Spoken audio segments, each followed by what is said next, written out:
छत्रपति श्री रामचंद्र भगवान की, उडुपी श्री कृष्ण की, बसवेश्वर महाराज की, अंबेडकर की, बोलो भारत माता की।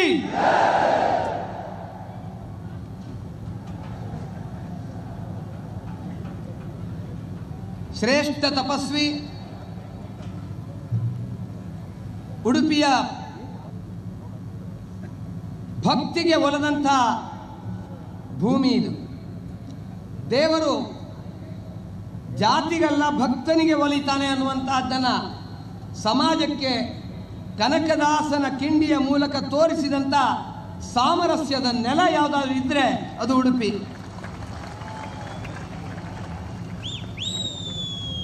ಹಿಂದೂ ಧರ್ಮದಲ್ಲಿ ಅಸ್ಪೃಶ್ಯತೆಗೆ ಯಾವುದೇ ಸ್ಥಾನ ಇಲ್ಲ.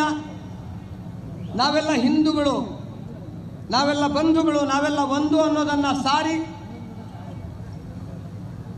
ಅಯೋಧ್ಯೆ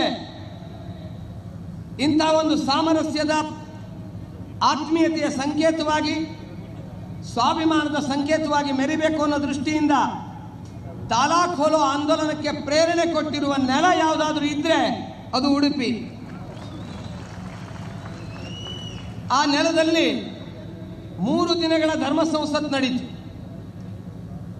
ಸಂಪೂರ್ಣ ಭಾರತದ ಮೂಲೆ ಮೂಲೆಗಳಿಂದ ಎಲ್ಲ ಮತ ಪಂಥ ಸಂಪ್ರದಾಯ ಧರ್ಮಗಳ ಜನ, ಸಂತರು, ಪೀಠಾಧಿಪತಿ ಧರ್ಮಾಧಿಕಾರಿಗಳು ಬಂದು ಧರ್ಮ ಚಿಂತನೆಯನ್ನು ಮಾಡಿದರು.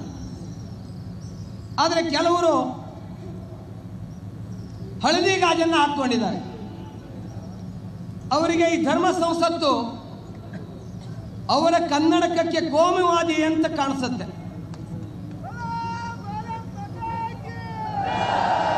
ಹೀಗಾಗಿ ಅವರದನ್ನ ಕೋಮುವಾದಿ ಅಂತ ಜರಿತಾ ಇದ್ದಾರೆ. ಕನ್ನಡ ಸಾಹಿತ್ಯ ಸಮ್ಮೇಳನವನ್ನ ಅದರ ಮಹತ್ವವನ್ನು ತಗ್ಗಿಸ್ಲಿಕ್ಕೆ ಇದನ್ನು ಮಾಡಿದ್ದಾರೆ ಅಂತ ಹೇಳ್ತಿದ್ದಾರೆ. ಜನ ಹೇಳಬೇಕು, ಧರ್ಮ ಸಂಸತ್ತು ಧರ್ಮದ ರಕ್ಷಣೆಯ ಸಂಸತ್ತು, ಕೋಮುವಾದಿ ಸಂಸತ್ತು ಹೇಳಿ ನೋಡೋಣ. ಧರ್ಮ ಸಂಸತ್ತು, ಕೋಮುವಾದಿ ಸಂಸತ್ತು? ಇದು ಧರ್ಮ ಸಂಸತ್ತು ಅನ್ಲಿಕ್ಕೆ ಇದೇ ಸಭೆ ಸಾಕ್ಷಿ ಅಂತ ಹೇಳಲಿಕ್ಕೆ ಇಷ್ಟಪಡ್ತೀನಿ ನಾನು. ಮಂಗಳೂರಿನಲ್ಲಿ ಸರ್ಕಾರ ಮೋಟರ್ ಸೈಕಲ್ ರ್ಯಾಲಿ ಮಾಡಲಿಕ್ಕೆ ಬಿಡಲಿಲ್ಲ. ನಿನ್ನೆ ನಮ್ಮ 20 ಬಸ್ಸುಗಳನ್ನು ವಿವಿಧ ಕೇಸ್ ಹಾಕಿ ಒಳಗಡೆ ಇಡಲಾಯಿತು. ಆದರೆ ಜನ ಅಡಚಣೆಗಳನ್ನು ಬದಿಗೊತ್ತಿ ಧರ್ಮಾಚಾರ್ಯರನ್ನ ನೋಡಬೇಕು, ಧರ್ಮದ ರಕ್ಷಣೆಯ ಸಂಕಲ್ಪವನ್ನು ಮಾಡಬೇಕು ಅಂತ ಛಲದಿಂದ ಇಲ್ಲಿಗೆ ಆಗಮಿಸಿದ್ದೀವಿ. ಈ ಧರ್ಮ ಸಂಸತ್ತಿನ ಈ ಸಮಾಜೋತ್ಸವದ ಭವ್ಯ ಆಯೋಜನೆಯನ್ನ ನಾನು ಆ ಕೃಷ್ಣನಿಗೆ, ಪೇಜಾವರ ಮಠಾಧೀಶರಿಗೆ ಸಮರ್ಪಣೆ ಮಾಡ್ತಾ ಇದ್ದೀನಿ. ಈ ಧರ್ಮ ಸಂಸತ್ತಿನ ಯಶಸ್ಸೇನು? ಸಂಪೂರ್ಣ ಭಾರತದ ಸನ್ಯಾಸಿಗಳು ಒಟ್ಟಿಗೆ ಸೇರಿ ನಮ್ಮ ಸಮಾಜ ಸಮೃದ್ಧ ಸಮಾಜವಾಗಬೇಕು. ಜಾತೀಯತೆಯಿಂದ ಮುಕ್ತವಾದ, ಪ್ರೀತಿಯ ಆತ್ಮೀಯತೆಯ ಬಂಧನದಿಂದ, ಸೋದರತ್ವದ ಭಾವನೆಯಿಂದ, ಎಲ್ಲರ ಬಗ್ಗೆ ಕಾಳಜಿ ಮಾಡುವಂತಹ ಶುದ್ಧ ಹೃದಯದ ಹಿಂದೂ ಸಮಾಜ ನಿರ್ಮಾಣವಾಗಬೇಕು. ಅಸ್ಪೃಶ್ಯತೆ ಮುಕ್ತವಾಗಬೇಕು, ಜಾತೀಯತೆ ದೂರವಾಗಬೇಕು. ಸಂಪೂರ್ಣ ಸಮಾಜ ಒಂದು ರಾಷ್ಟ್ರ ಪುರುಷನಂತೆ ಎದ್ದಿರಬೇಕು. ಮನೆ ಮನೆಗಳಲ್ಲಿ ಈ ಭಾವ ಮೂಡಿ ಬರಬೇಕು. ಗ್ರಾಮಗಳಲ್ಲಿ, ದೇವಸ್ಥಾನದಲ್ಲಿ ಎಲ್ರಿಗೂ ಪ್ರವೇಶ ಸಿಗಬೇಕು. ನೀರು ಎಲ್ರಿಗೂ ಸಮಾನವಾಗಿ ಸಿಗಬೇಕು, ಸ್ಮಶಾನ ಎಲ್ರಿಗೂ ಸಮಾನವಾಗಿ ಸಿಗಬೇಕು ಅನ್ನುವ ಸಾಮರಸ್ಯದ ಸಂಕಲ್ಪವನ್ನ ಈ ಧರ್ಮ ಸಂಸತ್ತು ಮಾಡಿದೆ. ಇದು ಮೊದಲನೇದು. ಇನ್ನು ಎರಡನೇದಾಗಿ, ನಮ್ಮ ಸಮಾಜದ ಮೇಲೆ ಅನೇಕ ಆಕ್ರಮಣಗಳು ನಡೀತಾ ಇದೆ. 47ರಲ್ಲಿ ಸ್ವಾತಂತ್ರ್ಯ ಬಂದಾಗ ನಮ್ಮ ದೇಶದಲ್ಲಿ 93% ಹಿಂದೂಗಳಿದ್ವಿ. ಇವತ್ತು 80ಕ್ಕೆ ಇಳಿದಿದ್ದೀವಿ.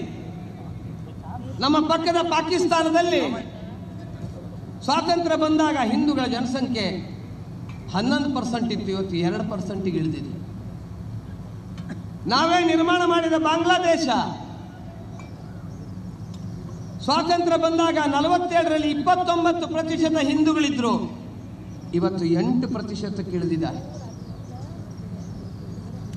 ಈ ಸಮಾಜ ಉಳಿಬೇಕು ಅಂತಾದ್ರೆ ಮತಾಂತರ ನಿಲ್ಲಬೇಕು, ಲವ್ ಜಿಹಾದ್ ನಿಲ್ಲಬೇಕು.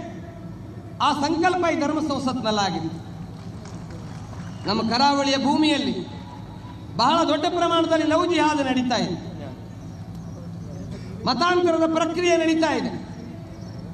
ಒಬ್ಬ ವ್ಯಕ್ತಿ ಹಿಂದೂ ಇದ್ದವನು ಮುಸಲ್ಮಾನ್ ಆದರೆ, ಕ್ರಿಶ್ಚಿಯನ್ ಆದರೆ, ಆತ ಕೇವಲ ಹಿಂದೂ ಧರ್ಮದ ಜನಸಂಖ್ಯೆ ಕಡಿಮೆ ಆಗೋದು ಮಾತ್ರ ಅಲ್ಲ, ಒಬ್ಬ ರಾಷ್ಟ್ರದ ಶತ್ರು ನಿರ್ಮಾಣ ಆಗ್ತಾನೆ ಅಂತ ವಿವೇಕಾನಂದರು ಹೇಳಿದ್ದಾರೆ. ಮೋಸದ ಮತಾಂತರ ನಮ್ಮ ಯುವತಿಯರನ್ನ ಪ್ರೀತಿಯ ಪ್ರೇಮದ ಸೋಗು ಹಾಕಿ ಮತಾಂತರವನ್ನ ಮಾಡ್ತಾ ಇದ್ದಾರೆ. ನಾವು ಪ್ರೇಮಕ್ಕೆ ವಿರುದ್ಧ ಇಲ್ಲ ಸ್ವಾಮಿ. ನಮ್ಮ ದೇಶದಲ್ಲಿ ಕೃಷ್ಣ ಮತ್ತು ರುಕ್ಮಿಣಿಯ ವಿವಾಹ ಆಗಿದ್ದು ಪ್ರೇಮದಿಂದ, ಮರಿಬಾರದು. ಪಾರ್ವತಿ ಪರಮೇಶ್ವರರ ವಿವಾಹ ಆಗಿದ್ದು ಪ್ರೇಮದಿಂದ. ಪ್ರೇಮಕ್ಕೆ ವಿರೋಧ ಇಲ್ಲ ನಮ್ದು. ಆದರೆ ಈ ಪ್ರೇಮ ಅನ್ನೋದು ಕೇವಲ ನಾಟಕ, ರಾಷ್ಟ್ರಘಾತುಕ ಕೃತ್ಯ ಅಂತ ಹೇಳಲಿಕ್ಕೆ ಇಷ್ಟಪಡ್ತೀನಿ ನಾನು. ನಮ್ಮ ಹುಡುಗಿಗೆ ಗೊತ್ತಿಲ್ಲ, ನಮ್ಮ ತಂಗಿಗೆ, ನಮ್ಮ ತಾಯಿಗೆ ಗೊತ್ತಿಲ್ಲ. ಅವಳು ಪಾಪ ಅನ್ಕೊಂಡಿದ್ದಾಳೆ ಶಾರೂಕ್ ಮತ್ತು ಶಿರೀಶ್ ಇಬ್ಬರು ಒಂದೇ ಅಂತ ಅನ್ಕೊಂಡಿದ್ದಾಳೆ. ಮಹಮ್ಮದ್ ಮಹೇಶ್ ಇಬ್ಬರು ಒಂದೇ ಅಂತ ತಿಳ್ಕೊಂಡಿದ್ದಾಳೆ. ಸಲ್ಮಾನ್ ಮತ್ತು ಸುನೀಲ್ ಇಬ್ಬರು ಒಂದೇ ಅಂತ ತಿಳ್ಕೊಂಡಿದ್ದಾಳೆ. ಅವಳಿಗೆ ಗೊತ್ತಿಲ್ಲ, ಸುನೀಲ ಏಕಪತ್ನಿ ವ್ರತಸ್ಥ, ಸಲ್ಮಾನ್ 3 ಮದುವೆ ಆಗಬಹುದು, 4ನೇ ಬೇಕಾದ್ರೆ ತಲಾಕ್ ಕೊಡ್ತಾನೆ.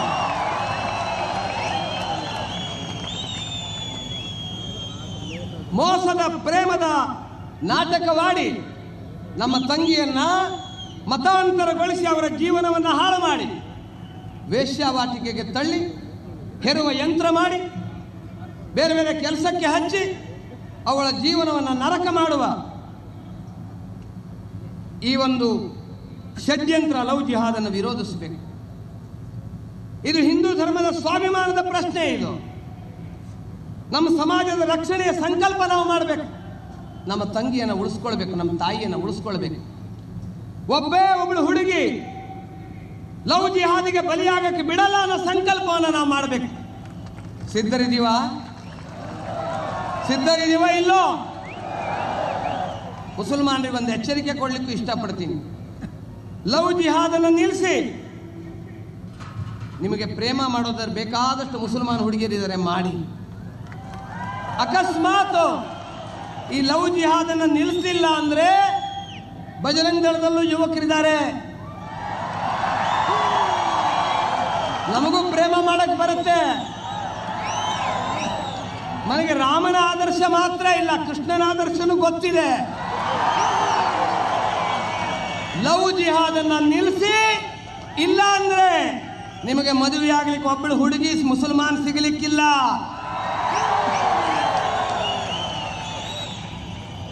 ಅದೇ ರೀತಿ ಮತಾಂತರವನ್ನು ನಿಲ್ಲಿಸಿ. ನಮ್ಮ ದೇಶದಲ್ಲಿ ಧಾರ್ಮಿಕ ಸ್ವಾತಂತ್ರ್ಯ ಇದೆ, ಯಾರು ಬೇಕಾದರೂ ಯಾವ ಧರ್ಮವನ್ನು ಬೇಕಾದ್ರೂ ಆಚರಣೆ ಮಾಡಬಹುದು, ನಾವು ವಿರೋಧ ಮಾಡಿಲ್ಲ. ಆದರೆ ಇನ್ನೊಬ್ಬರ ಮತವನ್ನು ಕೀಳಾಗಿ ಕಂಡು ಭಾರತವನ್ನು ನಾಶ ಮಾಡುವಂತ ಕುಕೃತ್ಯವನ್ನ ನೀವು ಸಮರ್ಥಿಸ್ತೀರಾ? ಸಮರ್ಥನೆ ಮಾಡ್ತೀರೋ ವಿರೋಧ ಮಾಡ್ತೀರೋ? ಗಟ್ಟಿಯಾಗಿ ಹೇಳಿ. ವಿರೋಧ ಮಾಡ್ತೀವಿ. ಇದನ್ನು ಒಪ್ಪಲ್ಲ. ಧರ್ಮ ರಕ್ಷಣೆಯ ಸಂಕಲ್ಪ ಮಾಡ್ತೀವಿ. ಕರಾವಳಿ ಇದು ಗೋವಿನ ಕಳ್ಳ ಸಾಗಾಣಿಕೆದಾರರ ದೊಡ್ಡ ದಂಧೆ ಆಗ್ಬಿಟ್ಟಿದೆ. ಮನೆಗಳಲ್ಲಿ ಸಾಕಿದಂತ ಗೋವನ್ನ ಅಪಹರಣ ಮಾಡ್ತಾರೆ. ಗೋಹತ್ಯೆ ನಿಷೇಧ ಕಾನೂನಿದೆ, ಜಾರಿಗೆ ಬರೋದಿಲ್ಲ.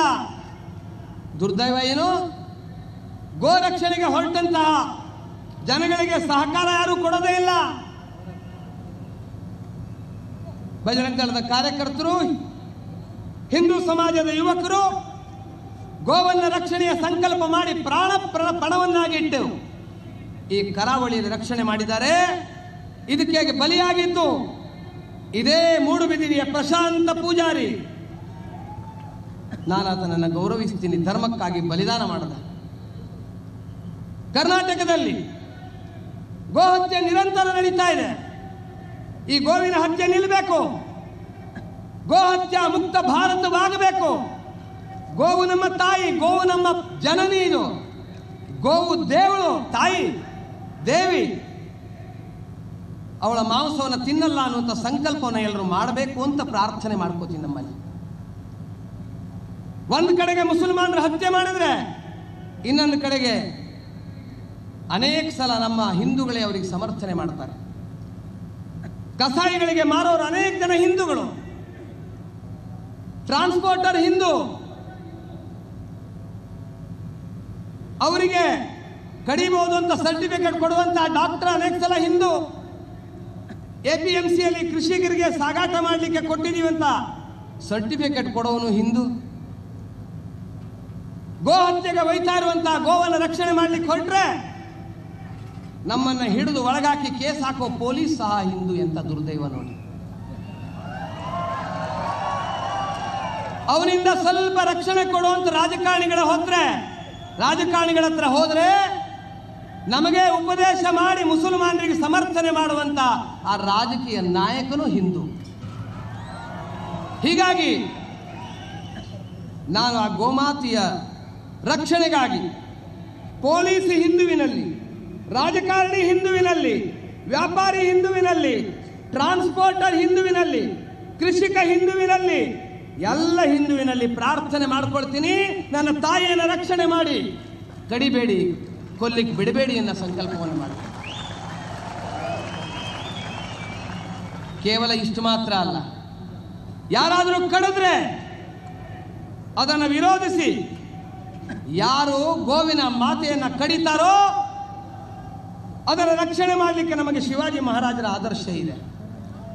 ಶಿವಾಜಿ ರಸ್ತೆಯಲ್ಲಿ ಹೋಗುವಾಗ ಒಬ್ಬ ಪೈಲ್ವಾನ್ ಕೈಯಲ್ಲಿ ಖಡ್ಗ ಹಿಡ್ಕೊಂಡು ಗೋಹತ್ಯೆ ಮಾಡಲಿಕ್ಕೆ ಹೊರಟಿದ್ದ. ಚೋಟುದ್ದದ ಶಿವಾಜಿ ಬಿಚ್ಚು ಕತ್ತಿ ಹಿಡ್ಕೊಂಡು ಓಡ್ತಾ ಹೋಗಿ ಆ ಮುಸಲ್ಮಾನರ ಬೀದಿಯಲ್ಲಿದ್ದಂಥ 6 ಅಡಿ ಪಠಾಣನನ್ನ ತನ್ನ 3 ಅಡಿ ಶರೀರದಿಂದ ಜಿಗಿದು ಅವನ ಕೈಯನ್ನು ಕತ್ತರಿಸಿ ಹಾಕಿದ. ನಮ್ಮ ನೆಲದಲ್ಲಿ ಗೋವನ್ನ ಕಡಿದ್ರೆ ಅಂಥವರ ಕೈಗಳಿಗೆ ಏನಾಗತ್ತೆ ಹೇಳಿ? ಸ್ವಲ್ಪ ಏನು ಮಾಡ್ತೀರಾ? ಸುಮ್ಮನೆ ಕೊಡ್ತೀರಾ? ಗೋವನ್ನ ಅಪಮಾನ ಮಾಡಿದ್ರೆ ಸುಮ್ಮನೆ ಕೊಡ್ತೀರಾ? ಗೋರಕ್ಷಣೆ ಮಾಡ್ತಿರೋ? ಗೋ ಹತ್ಯೆಗೆ ನೆರವಾಗ್ತಿರೋ? ಇದು ನಮ್ಮ ಸಂಕಲ್ಪ ಆಗಬೇಕು. ಬೇಕಾದಷ್ಟು ವಿಷಯ ಇದೆ. ನಮ್ಮ ಈ ಧರ್ಮಸಭೆ ಇನ್ನೊಂದು ವಿಶೇಷ ಸಂಗತಿಗೆ ಸಾಕ್ಷಿಯಾಗಿದೆ. ಹಿಂದಿನ ಧರ್ಮ ಸಂಸತ್ನಲ್ಲಿ ಎಲ್ಲ ಸಂತರು ಸೇರಿ ತಾಲಾಕ್ ಹೋಲೋ ನಿರ್ಣಯ ಮಾಡಿದರು. ಫೆಬ್ರವರಿ 6ನೇ ತಾರೀಕು ಅಂತ ದಿನಾಂಕ ಕೊಟ್ಟರೆ ಸಂತರ ಸಂಕಲ್ಪ ಶಕ್ತಿ, ತಪಶಕ್ತಿಯ ಪರಿಣಾಮವಾಗಿ 6 ಬದಲು 4ನೇ ತಾರೀಕಿಗೆ ಬೀಗ ತೆರೀತು. ಈ ಬಾರಿ ಧರ್ಮ ಸಂಸತ್ತಿನ ಎಲ್ಲ ಸಂತರು ಸಂಕಲ್ಪ ಮಾಡಿದ್ದಾರೆ, ಮುಂದಿನ ವರ್ಷದ ಒಳಗಾಗಿ 2018 ಡಿಸೆಂಬರ್ ಒಳಗಾಗಿ ಅಯೋಧ್ಯೆ ರಾಮ ಜನ್ಮಸ್ಥಾನದಲ್ಲಿ ಸ್ವಾಭಿಮಾನದ ಸಂಕೇತವಾಗಿ ರಾಮ ಮಂದಿರದ ಪ್ರಾರಂಭ ಆಗತ್ತೆ ಅನ್ನೋ ಸಂಕಲ್ಪವನ್ನು ಮಾಡಿದ್ದಾರೆ. ಅಂಥ ಯಶಸ್ವಿ ಧರ್ಮ ಸಂಸತ್ ಸಾಧು ಸಂತರ ತಪಸ್ವಿಗಳ ಆಶೀರ್ವಾದದ ಬಲದಿಂದ ಯಶಸ್ವಿ ಆಯಿತು. ಮತ್ತು ಇದರ ನಿಜವಾದ ಯಶಸ್ಸು ನಾವೆಲ್ಲರೂ ನಮ್ಮ ಶಕ್ತಿ ಭಕ್ತಿಗಳನ್ನು ಒಟ್ಟಿಗೆ ಸೇರಿಸಿ ರಾಷ್ಟ್ರ ಕಾರ್ಯದಲ್ಲಿ ಜಾತಿ, ಭಾಷೆ, ಪ್ರಾಂತ, ಪಂಗಡ, ಪಕ್ಷ ಎಲ್ಲ ಭೇದ ಮರೆತು ಒಬ್ಬ ವಿಶುದ್ಧ ಹಿಂದುವಿನಂತೆ ವ್ಯವಹಾರದಲ್ಲಿ ಹಿಂದುವಾಗಿ, ಕಷ್ಟದಲ್ಲಿರುವಂಥ ಹಿಂದುವಿಗೆ ನೆರವಾಗಿ, ಒಬ್ರಿಗೊಬ್ರಿಗೆ ಸಹಾಯ ಮಾಡ್ತಾ ಪರಸ್ಪರ ಬೆಂಬಲವಾಗಿ ನಿಂತು ಏಕಶಿಲೆಯಂತೆ ಗಟ್ಟಿಯಾಗಿ ನಿಲ್ಲಬೇಕು. ಹಿಂದೂ ಫುಟ್ಬಾಲ್ ಚೆಂಡಲ್ಲ. ಹಿಂದೂ ಇವತ್ತು ಕಲ್ಗೊಂಡು ಸಾಮರ್ಥ್ಯಶಾಲಿಯಾಗಿದ್ದಾನೆ, ಹಿಂದುವನ್ನ ಕೆಣಕಕ್ಕಾಗಲ್ಲ ಅನ್ನುವಂಥ ಒಂದು ವಾತಾವರಣ ಸೃಷ್ಟಿಯಾಗಿದೆ. ಈ ಕಾರ್ಯ ಇನ್ನಷ್ಟು ವೇಗವಾಗಿ ನಡೆಯಬೇಕು. ನಮ್ಮ ಒಳಗಡೆ ಇರುವಂಥ ಎಲ್ಲ ದೋಷಗಳನ್ನು ತಿದ್ದುಕೊಂಡು ಒಳಗಿನ ಸಾಮರ್ಥ್ಯವನ್ನು ಜಾಸ್ತಿ ಮಾಡಿಕೊಂಡು ಹೊರಗಿನ ಆಕ್ರಮಣವನ್ನು ಎದುರಿಸುವಂತಹ ಪರಾಕ್ರಮವನ್ನು ಮೆರಿಬೇಕು. ಅಂಥ ಒಂದು ಕಾರ್ಯಕ್ಕೆ ಈ ಉಡುಪಿಯ ಧರ್ಮ ಸಂಸತ್ತು ನಾಂದಿಯಾಗಲಿ ಅಂತ ಹೇಳ್ತಾ, ಎಲ್ಲ ಸಂತರ ಆಶೀರ್ವಾದ, ಆ ಶ್ರೀಕೃಷ್ಣನ ಒಂದು ಕೃಪೆ ನಮ್ಮ ಮೇಲೆ ಇರಲಿ. ತತ್ಪರಿಣಾಮ